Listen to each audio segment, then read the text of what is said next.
Bem, meu bom dia aí às senhoras e senhores.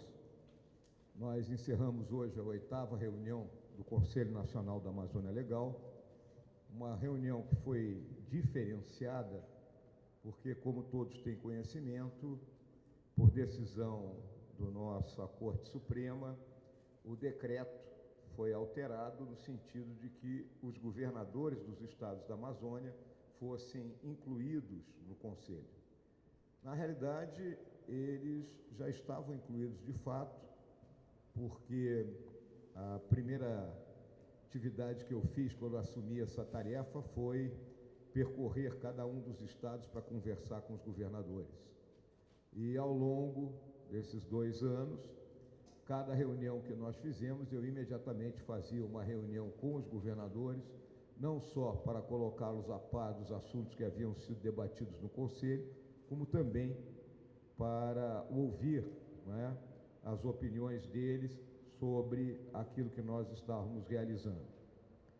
A reunião foi extremamente produtiva, no sentido de que os diferentes ministérios apresentaram toda a gama de atividades que estão realizando, principalmente na questão de desenvolvimento da Amazônia, assim como o Ministério do Meio Ambiente e o Ministério da Justiça expuseram o seu planejamento quanto ao combate aos ilícitos ambientais, fundiários e de outros também que ocorrem na Amazônia, que estão sob o guarda-chuva da Operação Guardiões do Bioma, que é uma operação conjunta desses 2 ministérios. A presença do governador Helder Barbalho do Pará, que falou em nome de todos os governadores, apesar de terem representantes ainda do Amapá, de Roraima e de Rondônia, expondo os trabalhos que eles vêm realizando, e principalmente no estado do Pará, que a partir desse ano de 2022 inicia uma inversão da curva de ser aquele estado onde ocorria a maior quantidade de supressão de vegetação ilegal, né, e ele começa a diminuir. Então, isso é um processo que é importante para que nós consigamos atingir o nosso objetivo de chegar a 2028, tendo conquistado, tendo zerado, né, essa conquista de zerar a supressão ilegal de vegetação na nossa Amazônia. E a partir de agora eu estou em condições de atender as perguntas das senhoras e dos senhores. Então, vamos iniciar com o jornalista João Gabriel, da Folha de São Paulo, que pergunta sobre questões indígenas.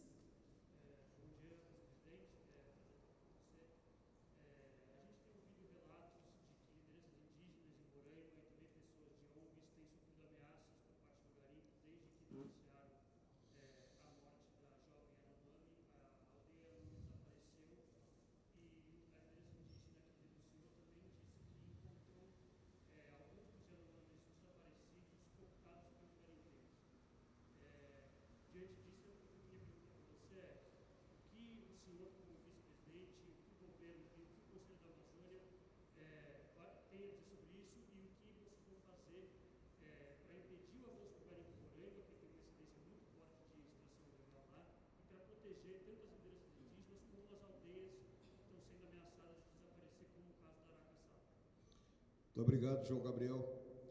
Essa questão, essa situação está sendo investigada pela Polícia Federal. Então, a Polícia Federal está na região investigando a realidade dos fatos, né? Vamos lembrar que muitas vezes esses fatos são colocados, né, e fica não tão simples da gente conseguir identificar, né, sejam agressores, sejam as próprias vítimas, pelas características da região. Esse garimpo no território Yanomami, ali na região do rio Uraricuera, é uma questão recorrente, né? Existem também alguns dados que muitas vezes são fantasiados, como aquela história que tem 20.000 garimpeiros lá dentro, né? A nossa avaliação é que nós temos aí na faixa de 3.000, o que já é um número, vamos dizer assim, extremamente fora daquilo que se destina à terra indígena. Há também divisões dentro do movimento indígena, dentro dos grupos indígenas que habitam lá dentro, com aqueles que querem explorar o garimpo, aqueles que não querem. Então, é uma questão que envolve uma problemática bem grande, né? Tudo ligado ao problema social e, obviamente, a nossa tarefa de ter que proteger e assegurar os direitos dessa população. Então, a Polícia Federal está investigando e, a partir do momento em que chegar o resultado da sua investigação, óbvio que a investigação sendo acompanhada pelo Ministério Público Federal, né, nós vamos, então, divulgar o resultado dela. Bem? Jornalista Letícia Carvalho, da TV Globo, pergunta sobre desmatamento. Oi, bom dia, vice. Hoje saíram os dados do Amazon e na sexta-feira os dados do DT, alta no desmatamento em abril, um recorde da série histórica, recorde do Amazon dos últimos 15 anos, e janeiro e fevereiro também tiveram alta no DT. Não foi tarde para a reunião acontecer, essa é a primeira do ano e a gente já teve dados alarmantes nos outros meses. E quais medidas concretas vão ser feitas para que o desmatamento seja reduzido na região do bioma? Olha, ao longo desse período aí, né, o Ministério do Meio Ambiente e o Ministério da Justiça, eles realizaram um convênio que se transformou nessa operação que eu citei aqui, a Guardiões do Bioma. Essa operação prevê a ativação de 10 bases dentro dos principais municípios onde estão ocorrendo essa supressão de vegetação ilegal. Né? Hoje nós temos meia dúzia de bases ativadas. Uma em Porto Velho, outra em Humaitá, outra em Novo Progresso, outra em Altamira, Itaituba e São Félix do Xingu. Tá? Cada uma dessas bases, ela tem elementos da Polícia Federal, da Força Nacional de Segurança, do IBAMA, do ICMBio, da FUNAI, Agência Nacional de Mineração, agindo em conjunto com o apoio de helicópteros, né, para buscar impedir que essas... Com o fim da GLO, mas queria saber a sua avaliação pessoal. Obrigado. Olha, Matheus, a primeira coisa que tem que ficar clara é que o Conselho ele não tem uma função executiva, né? Ao não ter uma função executiva, ele é um organismo de coordenação e integração, ou seja, você tem que agir, não é, com uma liderança agregadora, não é, e facilitadora, de modo que você consiga induzir ou consiga, não é, vamos dizer, orientar, né, os diferentes integrantes do Conselho, de modo a criar aquela sinergia capaz da gente atingir os nossos objetivos. O Brasil não está dobrando a aposta negativa, o Brasil, ele muito pelo contrário, né? O Brasil, ele entende qual é a nossa responsabilidade nessa questão da mudança climática, né? Nós hoje somos pouco menos de 3% das emissões mundiais são responsabilidade nossa, né? Praticamente 43%, 44% das nossas emissões estão ligadas à questão da supressão de vegetação, né? Quer dizer, se nós controlarmos isso, nós teremos dado um passo gigantesco no sentido, não é, daquilo que é nossa responsabilidade perante o restante do mundo para que a gente evite esse aquecimento global. E nós temos plena consciência disso aí.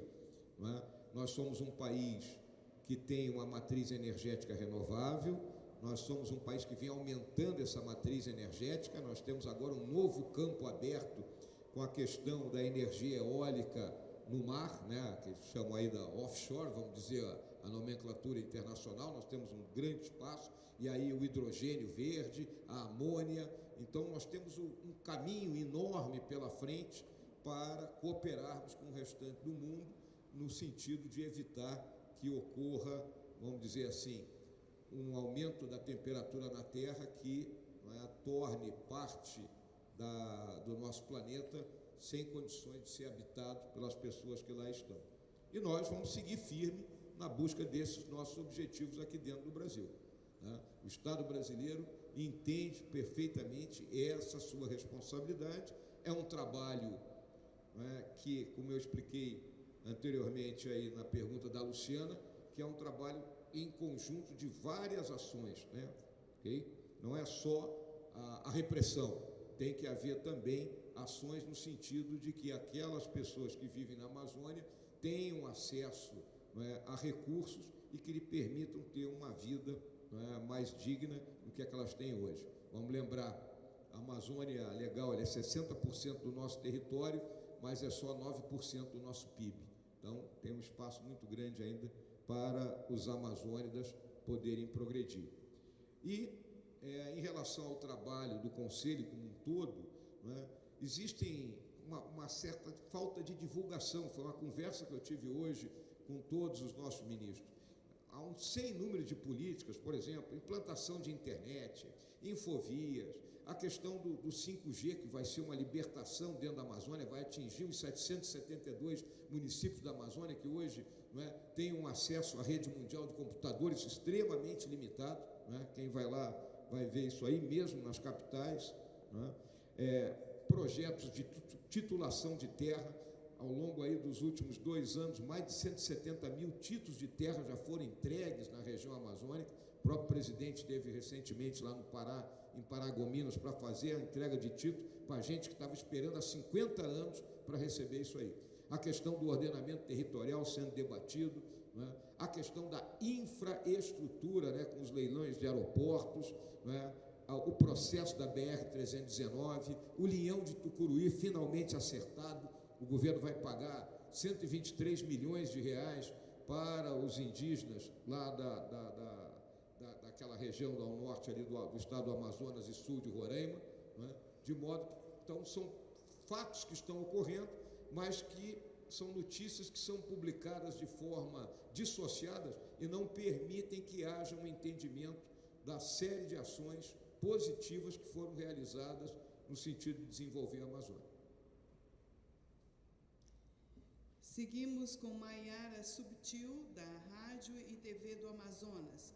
A sua pergunta é sobre Fundo Amazônia. Bom dia, vice-presidente.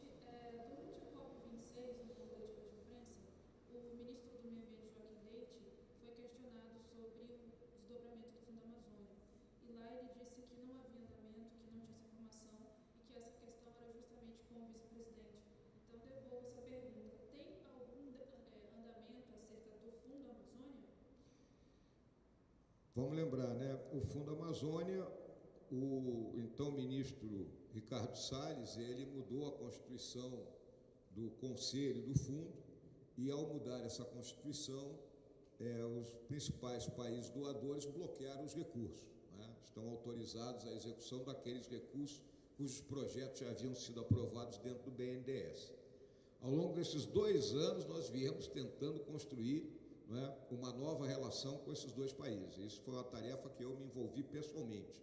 Então, recriamos o Conselho, não é, recriamos o portfólio de ações do Fundo, não é, mas até agora não logramos que os 2 principais doadores, que são a Noruega e a Alemanha, reabrissem, não é, o fundo dentro do BNDES.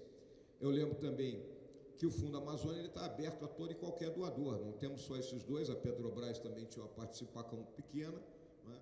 Então, estamos aguardando.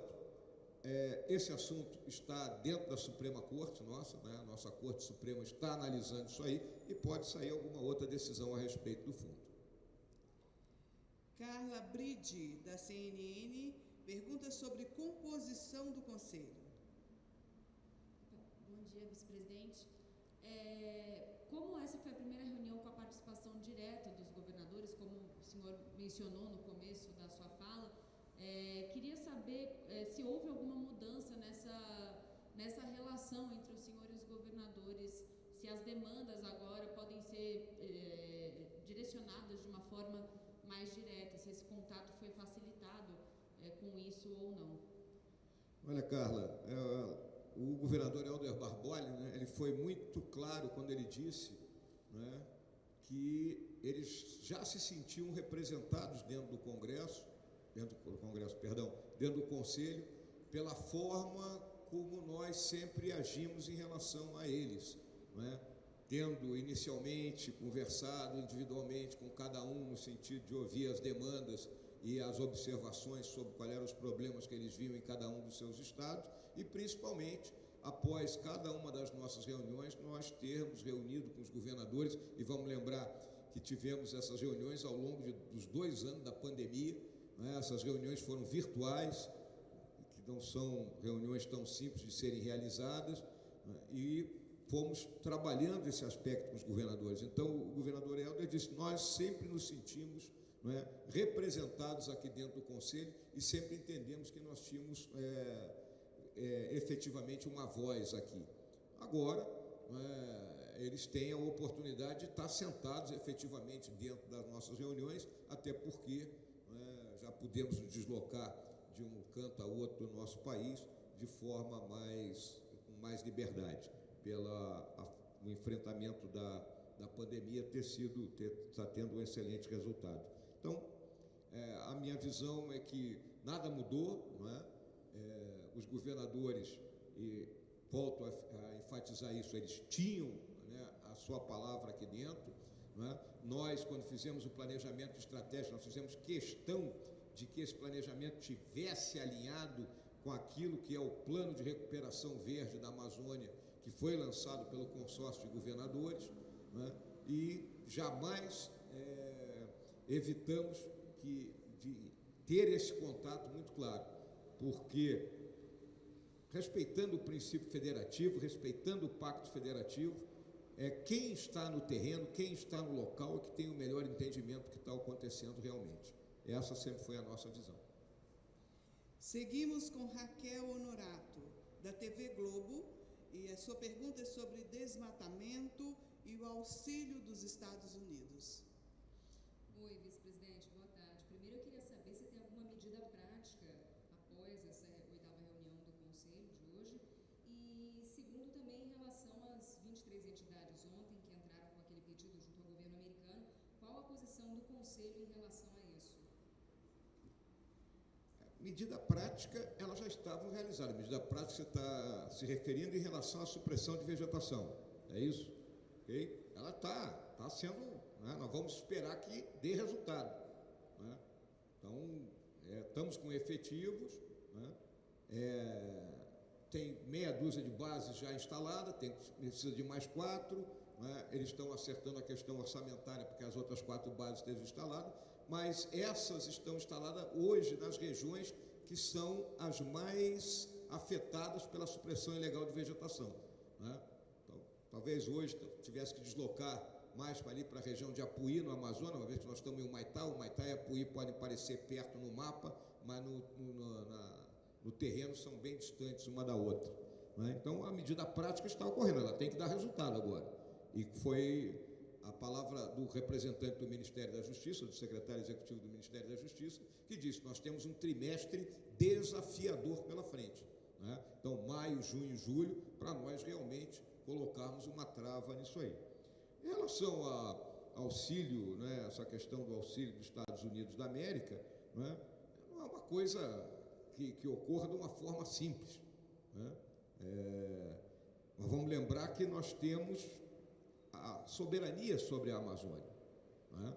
Então, a gente tem que ter uma noção que todas as vezes que um determinado tipo de auxílio ele chega, ele pode caracterizar uma intervenção, né? A gente, muitas vezes, quando pensa em intervenção, a gente pensa logo em ação militar, né, ou coisa dessa natureza. Não, a intervenção ela ocorre em diversos níveis, até chegar no último nível, né, que é uma ação militar efetiva, uma invasão do país, né? Então, é algo que tem que ser discutido. Vamos olhar, nós temos aí dentro de menos de um mês, né, a Cúpula das Américas, que pode ser um momento importante para, numa reunião bilateral entre o nosso governo e o governo americano, a gente chegue a um ponto comum, um acordo comum, onde um auxílio daquele governo esteja dentro daquilo que a gente considera viável, dentro dos preceitos de soberania. E a última pergunta desta coletiva com Vinícius Leal, da TV Globo News. Também a sua pergunta é sobre o auxílio dos Estados Unidos e desmatamento. Bom dia, senhor vice-presidente. Sobre o auxílio, essa reunião prevista no Parlamento americano para amanhã, esses 9 bilhões de dólares que se ventila, esse projeto de um aliado do presidente Joe Biden dos Estados Unidos, isso já foi uma promessa de campanha.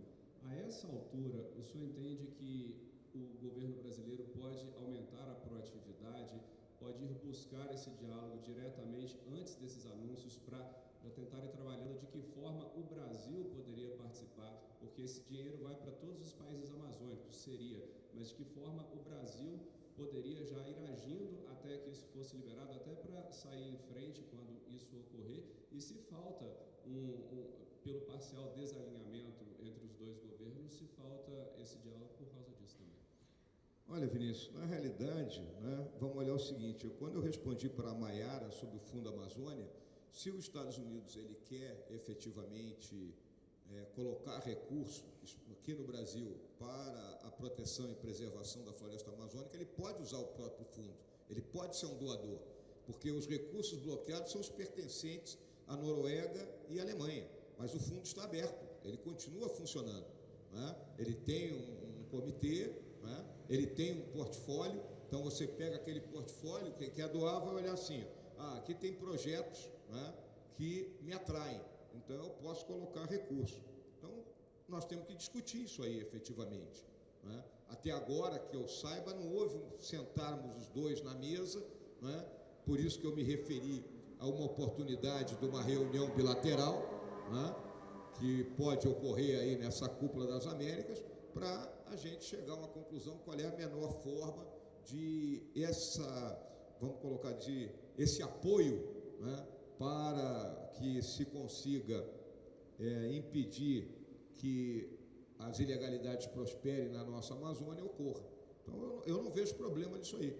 Vejo apenas que tem que ser consertado, e isso é via diplomacia, né? A nossa diplomacia que tem que agir. Tá bem? A coletiva de imprensa está encerrada.